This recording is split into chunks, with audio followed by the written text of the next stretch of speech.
कहानी के स्टार्ट में रात के वक्त तेज बारिश में और सुनसान रोड पर हमें एक लड़की को देखते हैं। इसके बाद एक लड़का शॉप में बैठे अपनी चीज़ों को ठीक कर रहा होता है। फिर वो अपनी शॉप पर बैठे हुए एक कस्टमर को देखता है जो एक बूढ़ा आदमी था। ये से बात करने की भी कोशिश करता है। वहाँ की लाइट्स एकदम से जलने बुझती लगती है जिस वजह से वो काफ़ी डरने लग जाता है। फिर अचानक उसके पीछे वही लड़की आ जाती है जो रोड पर चल रही थी।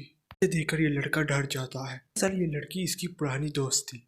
यहाँ पर ये होडो को डराकर इससे मजाक कर रही थी।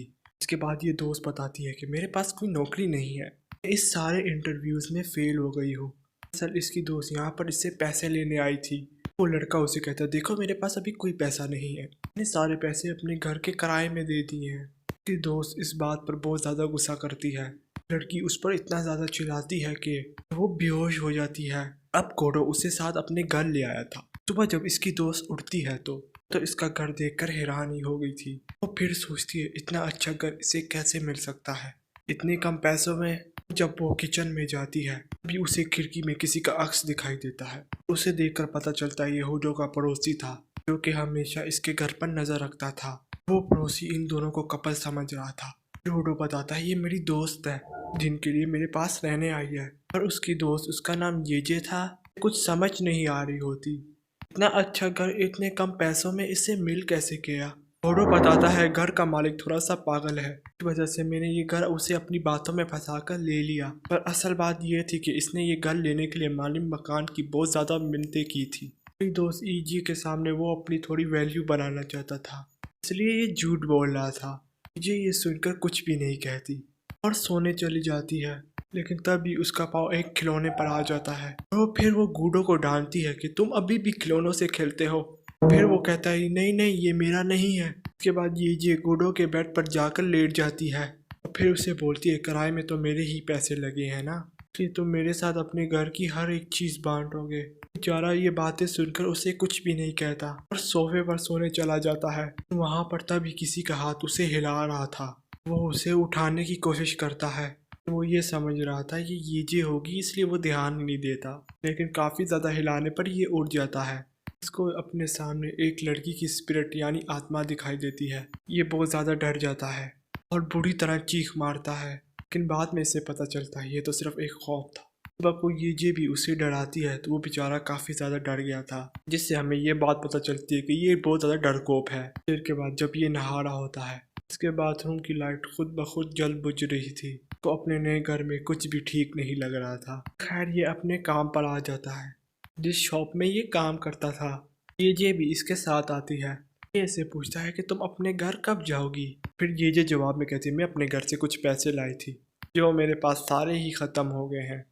मेरे पास कोई नौकरी है और ना ही कोई रहने की जगह। मैं ऐसे ही खाली हाथ अपने घर नहीं जा सकती। तभी होडो की शॉप पर इसका पड़ोसी सामान लेने आता है। वो पड़ोसी जा रहा होता तो ये जो नोट करती है कि इसका पड़ोसी कुछ ज़्यादा ही अजीब है और वो कहती है योडो मुझे तुम्हारा पड़ोसी कुछ ज़्यादा ही अजीब लगता है। योडो कहता है छोड़ो हमें इससे क्या। तब ये दोनों रात को वापस अपने घर जा रहे होते हैं और तब ये को अपने घर की खिड़की पर कोई खड़ा हुआ दिखाई देता है। उन्हें ऐसा लग रहा था शायद उनके घर पर कोई चोर आ गया है। तब ये दोनों बहुत ही एहतियात से अपने घर जाते हैं। लेकिन अचानक से एजे का पाँव उसी खिलौने पर आ जाता है। ये बोलती है अचानक से पता नहीं ये कहाँ से आ गया था। वो इसे गुस्से से बेड के नीचे फेंक देती है। इनको ढूंढने में घर में कुछ भी नहीं मिलता। जब ये लोग रात को खाना खाने लगते हैं तभी होडो ये महसूस करता है कि उसे बदबू आ रही थी। जब ये लोग चेक करते हैं ये बदबू इनकी बेड की शीट से आ रही होती है। जब वो अपनी बेडशीट को गौर से देखते हैं तो वो हिल रही होती है। ये बहुत ज़्यादा डर जाती है। वो चाकू को बेडशीट पर मारती है। फिर उसमें से एक कबूतर निकलता है। फिर इस कबूतर को देखकर वो लोग और भी ज़्यादा डरने लग जाते हैं। वो फौरन से भागकर उसी पड़ोसी के घर आ जाते हैं। होडो के घर के साथ रहता था और उस पर नज़र भी रखता था। ये उस पड़ोसी से पूछती है क्या तुम जानते हो उस घर में सब कुछ अजीब सा क्यों होता है। और फिर वो बोलता है हाँ मैं ये जानता हूँ। घर में एक लड़की रहती थी वो मुझ पर नज़र रखा करती थी। देखने पर ऐसा लगता था शायद उस लड़की पर किसी ने जादू किया हो। साथ ही साथ वो मुझे खिड़की से भी देखा करती थी। मैं रात को अपनी पढ़ाई करता था तो मुझे बहुत अजीब और डरावनी आवाज़ें आती थी। एक बार उस लड़की ने खुद ही अपने आप को मार दिया। मुझे इस बात पर बहुत ज़्यादा अफसोस हुआ। पहले ही मैं ये सारी बातें अब पुलिस को बता देता तो शायद उसके साथ ऐसा ना होता। दोनों उस पड़ोसी की बातें सुनकर और ज़्यादा डर गए थे। ये सब बातें सुनकर वो डो से कहती है, मालिक मकान को फ़ोन करो, उसे अपने पैसे मांगेंगे, ये घर खाली कर देंगे। तब अगले दिन ये लोग मालिक मकान से पैसे लेने जाते हैं। उन्हें हमसे ये बात छुपाई कि इस लड़की ने अपने घर में ही खुदकुशी की थी। जब मालिक मकान उसे कॉन्ट्रैक्ट पेपर दिखाता है, उस पर यह बात साफ लिखी हुई थी। तभी होडो की ये बात पता चलती है कि उसने कम पैसों की लालच में ये पेपर पढ़ा ही नहीं था पूरा। ये इस बात पर उसे बहुत ज़्यादा बातें सुनाती है। जैसे तैसे कर वो दोबारा से उस घर जाने का प्लान बनाते हैं। घर जाकर वो उस लड़की की आत्मा को आवाज़ लगाते हैं, जिससे वो लड़की सीढ़ियों पर खड़ी हो गई थी। उस लड़की की आत्मा को इन दोनों ने देख लिया था। बहुत ज़्यादा डर गए थे और डर के मारे बाहर भाग जाते हैं। दोबारा से रात गुजारने के लिए यूडो के शॉप में आ जाते हैं।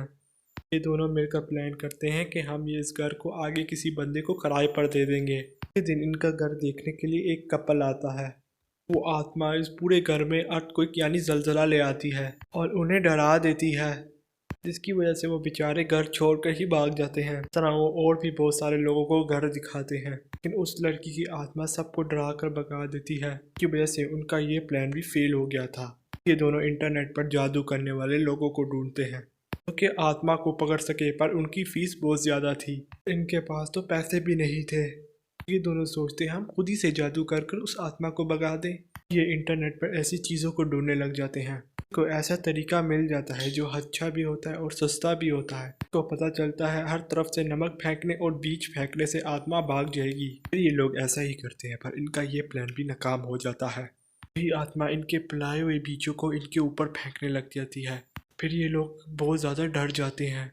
इस होडो अपनी शॉप पर रात गुजारने आ जाते हैं। जी यहाँ पर फिर से कम पैसों में आत्मा को पकड़ने वालों को ढूंढने लग जाती है, जिस पर उसे एक लड़का मिल भी जाता है।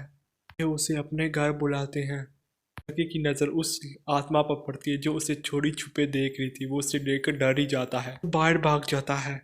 अभी हमें पता चलता है कि ये लड़का नकली जादूगर था। दोनों इस लड़के से अपने पैसे मांगते हैं। फिर वो कहता है सारे पैसे तो मुझे यहाँ पर आने में ही खर्च हो गए, अब मेरे पास कोई पैसा भी नहीं बचा और मैं तो बहुत भूखा भी हूँ।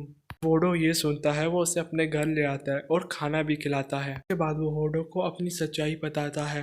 कहता है कि मेरी फैमिली के सारे लोग ही जादूगर हैं और वो आत्माओं को पकड़ते हैं। मैं ये सब नहीं करना चाहता था। मुझे तो सिंगिंग और डांस करने का ही काफ़ी शौक था। मेरे घर में सब कुछ जादू करते थे, इसलिए मुझे भी अपने घर वालों की तरह बनना पड़ा और ये सब कुछ करना पड़ा। अभी इसी दौरान देखते हैं उस लड़की की आत्मा ये जेब के अंदर आ गई थी। जादूगर लड़के और योडो पर हमला कर देती है। इस दौरान वहाँ पर पुलिस की गाड़ी भी गुजर रही थी। की आवाज़ें सुनकर वो तीनों को पुलिस अपने साथ पकड़कर ले जाती है। इस सुबह जब येजे को होश आता है तो वो बिल्कुल ठीक थी। यहाँ पर पुलिस वाला बताता है कि असल में उस लड़की की मरने की वजह कुछ और थी। एक मास्क पहना हुआ आदमी हर वक्त उस पर नजर रखता था। उस आदमी ने उस लड़की के घर पर छुपाकर कैमरे लगाए हुए थे। उसे इस बात का पता चला तो उसने घबराहट में अपनी जान ही ले ली। हमारे पास इस आदमी की मास्क पहनी हुई वीडियो है और अभी तक हम उस आदमी को नहीं पकड़ पाए। तो ये सारी बातें सुनकर समझ आ गई थी कि वो आत्मा इंसाफ चाहती थी। फिर ये उस लड़के की वीडियो को ढूंढने की कोशिश करती है। अभी उस लड़की की आत्मा बेड के नीचे से उन्हें वही खिलौना देती है जो कि हमेशा उनके पाँव के नीचे आता था। ये उसे फेंक देती थी। सर इस खिलौने के अंदर एक खुफिया कैमरा लगा हुआ था। इस लड़की ने वो खुद को बचाने के लिए लगाया हुआ था। लड़की को अपने पड़ोसी के बारे में पता चल गया था। वो बंदा उसने मास्क वाला आदमी वीडियो में देखा था, वो दरअसल इनका जूडो का पड़ोसी ही होता है। और उस पड़ोसी ने फोन के पीछे उस मास्क की तस्वीर भी लगाई हुई थी। हमें ये पता चलता है जूडो के पड़ोसी ने जो कुछ भी बताया था वो सब झूठ था, बल्कि वो खुद ही उस लड़की को तंग करता था। उसके बाद वो जल्दी से वो अपने घर आकर पुलिस को फोन करने लगी। तभी वो पड़ोसी आ गया, उसने उस लड़की को मार दिया। और ये सब कुछ उस खिलौने में रिकॉर्ड हो गया था, इसमें खुफिया कैमरा लगा हुआ था। फिर वो पड़ोसी लाश को ऐसे सेट करता है जैसे कि उस लड़की ने खुद को ही मारा हो। वीडियो देखकर ये कहती है कोई इस लड़की के साथ कैसे कर सकता है। कुछ देखने के बाद ये जादूगर लड़का पुलिस को फोन कर देता है। ये तीनों गेट के बाहर पुलिस का इंतजार करने लग जाते हैं। दूसरी तरफ वो आत्मा उस पड़ोसी को डरा रही होती है, जिससे कि वो भाग जाता है। कि वो तीनों भी उसे बाहर भागते हुए देख लेते हैं और फिर उसका पीछा करते हैं। वो पड़ोसी छुप गया था। नकली जादूगर वाला लड़का जैसे ही उसे देखता है तो पड़ोसी उस पर हमला कर देता है। वो उसे बताता है, जब भी मैं इस लड़की की वीडियो इंटरनेट पर डालता था सारे लोग उसे बहुत ज़्यादा पसंद करते थे। ये मैंने सब कुछ अपने फ़न के लिए किया। यहाँ पर ये आ जाती है और अपने दोस्त को जख्मी देखकर उस पड़ोसी को बहुत मारती है। फिर वो जादूगर लड़का देखता है पड़ोसी को येजे नहीं बल्कि वो आत्मा मार रही होती है जो कि येजे के अंदर चली गई थी। वहाँ पर पुलिस भी आ जाती है और पड़ोसी को पुलिस अपने साथ ले गई थी। जाते हुए देखता है येजे के पीछे ही वो आत्मा खड़ी होती है। दिन येजे अपने दोस्तों के साथ मिलकर उसकी कब्र बना देती है ताकि उस लड़की की आत्मा को सुकून मिले कि वो अपनी दुनिया में चली जाए। आखिर में देखते हैं कि वो जादूगर लड़का भी येजे ओरुडो के साथ रहने लग जाता है। ये उन दोनों को एक आइडिया देती है कि हम दोनों मिलकर भूतों और आत्मा को पकड़ने लग जाएं, उन्हें भगाने का काम शुरू करें। हमारी पैसों की भी परेशानी ख़त्म हो जाएगी। तभी इनके घर की लाइट जलने बुझने लग जाती हैं। इनके सामने एक आदमी बैठा हुआ था, वही बूढ़ा बंदा था कि जो शुरू में हमने होडो की शॉप में देखा था। दरअसल वो एक आत्मा होती है और दरअसल वो अपनी परेशानी लाई होती है इनके पास। क्या अब ये लोग इसकी मदद करेंगे? यहाँ पर यही कहानी ख़त्म हो जाती है।